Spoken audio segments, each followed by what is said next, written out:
All right, good afternoon, everybody. I'm Nick Farr, I'm the Herald Angel for this talk. One quick announcement before I get started. Please, if you can, leave feedback on all the different talks in the Pentabar system. If you actually go to events.ccc.de and click on the website link and click on the schedule link, there's a little green link right at the bottom of the information for each of the talks. Go there and leave feedback on all the talks you liked, all the talks you didn't like. Even if you were indifferent, leave feedback there. That's also a good place to leave feedback on talks that you really wanted to get into, but perhaps didn't. Also, if you have any other feedback regarding the streams or things like that, we also want to hear about that. This is a really great, the most popular Congress ever, and the organization staff is really interested in making sure that the 26C3 is an event that you'll really want to attend.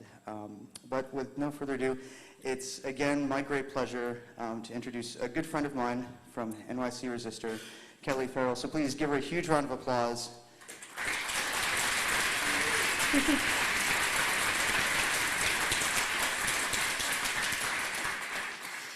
Thank you all for coming out and for waking up this early. I know personally this is seriously the earliest I've been awake in 4 days. So I appreciate you guys coming out. My background is actually primarily in crafting. I got a degree in crafts. You can actually, they will issue you a university degree in arts and crafts. It's kind of amazing, and they gave me one. Specifically, I studied metalworking in college. I got interested in hacking when I met up with Bree Pettis, who started NYC Resistor, and he was like, hey, I just bought a knitting machine off eBay. Will you show me how to use it? And then I got interested in hardware hacking, and just kind of went from there. I'd had a little bit of a background from my parents, but since I was an angsty teenager, I didn't really want to do anything they were interested in. So my dad was like, let's build a robot, and I was like, no, I'm gonna knit. So that was that for a few years. So to kind of understand like why crafting is relevant to hacking at all, I know a lot of people have been like, so you're talking about crafts at a hacker conference, huh? And I think it's kind of important to understand the history of just computers in general. Specifically the weaving background. For anybody who's never, tried to weave something other than maybe a kindergarten placemat, they're kind of like giant physical graphics processors, which, you probably didn't learn in elementary school. Just for some sort of background so that the next 10 minutes will make sense, there's two basic types of fiber when you weave. The warp, which is the long fibers, and then the weft, which goes across ways and goes over and under and over and under and over and under. I'm sure at some point you've had to like cut out construction paper and make a little weaving. And then on a loom, when you're doing a large project, it would be very tedious to actually have to sit over, under. So looms will do this for you, and they'll just separate everything out and decide for you. You can program which one you want to be on top and which one you want to be on bottom, the warp or the weft. And the space between the two is called a shed. It'll make a little more sense in a second. So there's a video here, and you can actually see the woman sits down, and there's a pedal on the floor that she presses, and it raises these harnesses. And the harness pull various strings up to decide whether the warp or weft will be on top. She passes the yarn through, pulls a beater back to kind of pack it all down, and then, goes over and over and over. A loom can have anywhere from 2 to, as many as you want of harnesses. The most I've seen goes up to about 24 harnesses. And the harnesses control how many different patterns you can have. So most people have only done weaving over, under, but you could actually go over 1, under 2, over 2, under 1 to make different images. And the number of unique sheds you can have is determined by the number of harnesses. It's 2 to the power of the number of harnesses you have, minus 2, because if all of the strings are down or all the strings are up, you're not actually weaving, you're just passing it over an empty space. The thing is, if you have 254 possible patterns that you could do on any given row, if you think of a row as to a computer analog would be, and if I'm weaving, it's like a row of pixels. And so every row could have any one of 254 pixel patterns. It gets really hard to manage really fast. And so in order to get around this, to not have to have 254 foot pedals, they came up with what's called a Dobby loom. And a Dobby loom, they're pretty rad. It's sort of like a reusable punch card almost. They're these strips of wood with wooden pegs. And anywhere you put a wooden peg, it's going to lift up that harness. And anywhere there's not a wooden peg, it's going to leave those warp lengths down.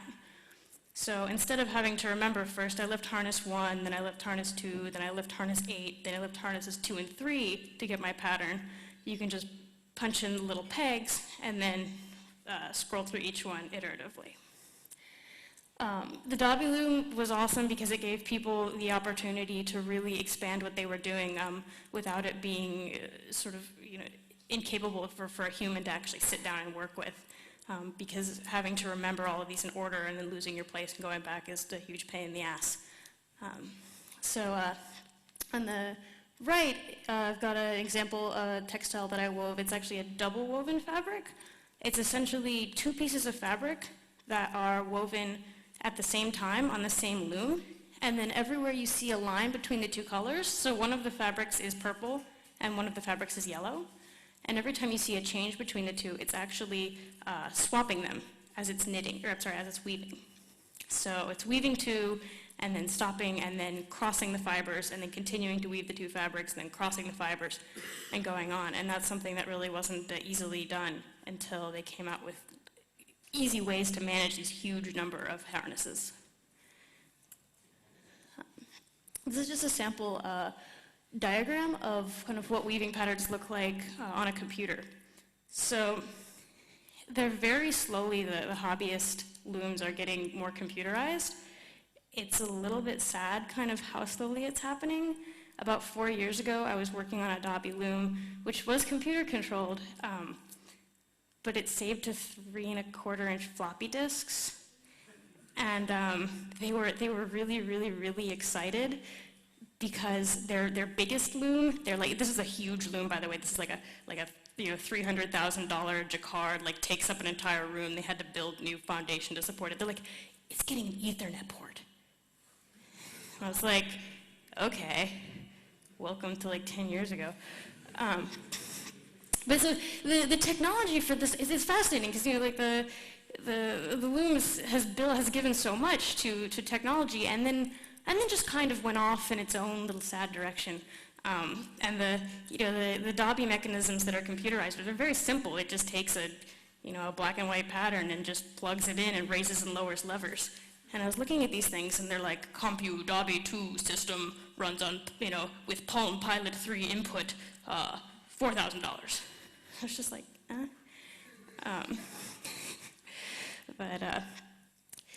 But this is a kind of a basic, the threading is up at the top, and the threading on a loom is actually, it's kind of like your operating system on a computer.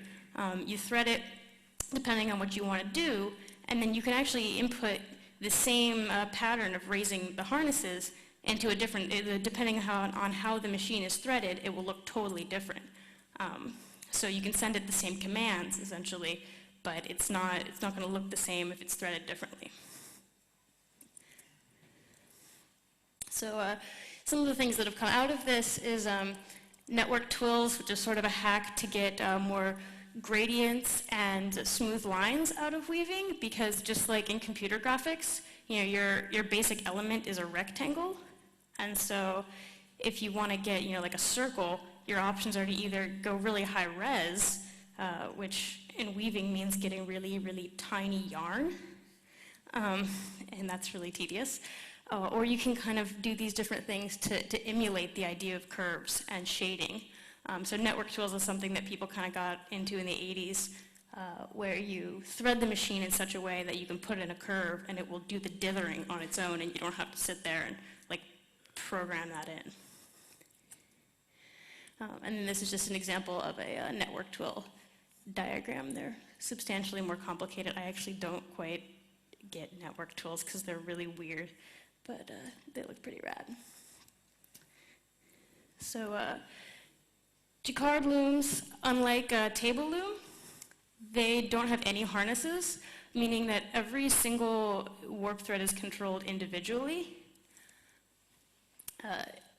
which makes them a total pain to set up. Jacquard looms are actually pretty much only used industrially and then maybe in like an educational setting. Most people do not have a Jacquard loom in their home. The Dobby looms actually post-date the Jacquard loom. The Jacquard loom is a little bit earlier. But for the hobbyist and the kind of artistic uses, the Dobbies are much more popular because even though they're slightly more limited in what they can do, because you can set up a Dobby loom start to finish in probably half a day, you know, starting from having the yarn in a big ball and winding it out and dressing the loom. And the Jacquard loom, there was one that they had at the Rhode Island School of Design, and it had 2,000 ends, which is actually not that big of a bed. It's probably about this wide. It took 2 women 3 days to string it initially, and then they string it once and they never string it again. They have this giant spool of thread, and what they actually do is when they get close to the end of the thread, they have a robot, and the robot comes up to it and cuts every thread and ties a new one on in a new giant spool, and they just continually tie in the new warps because threading the machine is such a pain. They're monstrous machines. At the Rhode Island School of Design, they had to reinforce the foundation to support the weight of it. They had to build catwalks to access the top of it. They're not really a fun home project, but they are awesome machines. And this is how a lot of modern textiles are made. I was actually touring a weaving factory, or a textile mill, and they said, well, when we need to get faster, if we need to ramp up our production, it doesn't make sense for us to build a new building, hire new staff, do all this stuff, pay extra utilities. Instead, what we do is we look at the slowest machines and say, so the machines actually, they automatically do everything. When you watch them, the fabric looks like it's growing out of them. And they said, we look at the slow ones, the ones that only, run the yarn across 6 times a second. And we buy a faster one that goes like 30 times a second. So instead of expanding our inventory of machines, we just get faster and faster and faster. So there were a lot of other people that contributed to the kind of development of the punch card. Jacquard was the person who sort of sat down and collected it all and put it together. And he gets all the credit, sort of like Christopher Columbus gets most of the credit for discovering America, but whatever. So you can see that it's a lot like computer punch cards, and it just determines whether or not, which thread will be on top or bottom. All right. So there's some artists who are doing some really awesome stuff with this technology. And by technology, I mean, like 200-year-old technology. Christy Matson is one of them.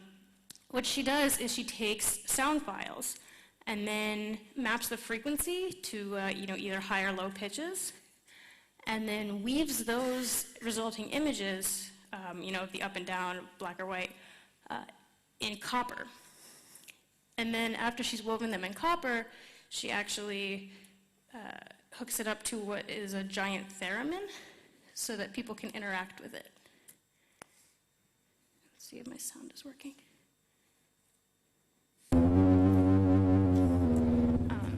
So if you're familiar with how a theremin works, your presence around the antenna, which in this case is the giant weaving, changes the pitch by changing the electromagnetic fields around it. So these are these giant interactive sculptures that she's created on a loom. And they're actually multi-interactive. When multiple people touch multiple ones, they make different sounds.